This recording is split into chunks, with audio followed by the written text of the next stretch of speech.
I should probably first start by introducing myself. I am Witchy Lizzie, and this is my video portion of my blogs. Today I will be going over divination.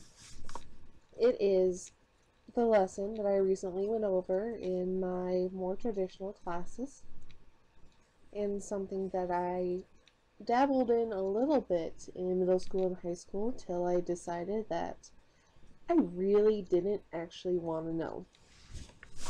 However, it is part of my lessons, and it is a skill that every witch should have, or at least some experience in. Now, we all have different means of going over different types of divinations and seeing the future in different ways. For some, they like to do some fire scrying. Some use smoke. There's the classic tarot cards, which I can go over in a different post, as well as crystal balls. Mine is merely for decoration. In this, I will be going over pouring. There are two different types of pouring. There's using wax, or something similar to smoke scrying, which would be using food coloring in water. So obviously what you need for this is a candle. I have a pink candle because I've recently been asking questions based on love. I also have, for the water scrying using food coloring, I brought black, just because it's a lot easier to see. So of course I'm going to need a see-through glass for this. I grab a port wine glass, and of course the ultimate tool of divination that connects into our intuition, which comes into play in this type of scrying: water. Okay, so first off, yeah, I'm speaking over this video, otherwise the audio doesn't work. I have the wax only a little bit, and I put in just a drop or two.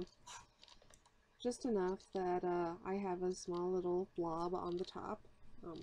In this case, I didn't ask any questions, so even after I get it out, it isn't really going to be showing me anything. But just in case you can't quite see it, I grabbed something, an external hard drive, and just so we have something to look at. But typically, you have cold water and you just drop it on there, and you look into the blob and see what your intuition tells you see in there. Recently, I asked about a relationship, and I got a flower and a lady dancing. Typically means happiness. And so here is pouring. I'm just going to put a drop in. It's like that's really all it means, as you can see. And this is where it's similar to smoke scrying or fire scrying, and all about intuition. Before pouring, you have your question in mind, and you look into the swirls and you see what you see in there, whether it's a beast or people or just an object in general, and there is your answer.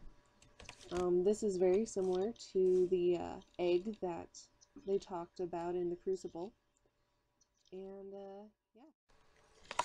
In the Crucible, Tituba had put an egg in some water, and the girls looked into the swirls, and they got their answers from there. They have also used candle pouring before to, basically the girls used to ask what kind of profession their husbands would have, and that's one commonly seen in media use for it. Neither of these techniques are really expensive. As you can see, it was just a little bit of candle wax, though some people prefer to use a lot more. I find it ends up looking like intestines if I use a lot more than just a drop. And color, food coloring, easy to just say, yeah, no problem. Most kitchens have that. So even our at-home witches who cannot really have candles for the sake of it looking too witchy, just get out the food coloring and grab yourself a glass. Just remember, this is your parents' home, and you should probably be very respectful about the things that they would like to keep outside of their comfort zone. I'll touch more on how I survived my stepmother's crusade, most likely in one of my blogs. Alright, well, blessed be, and you all have a good night.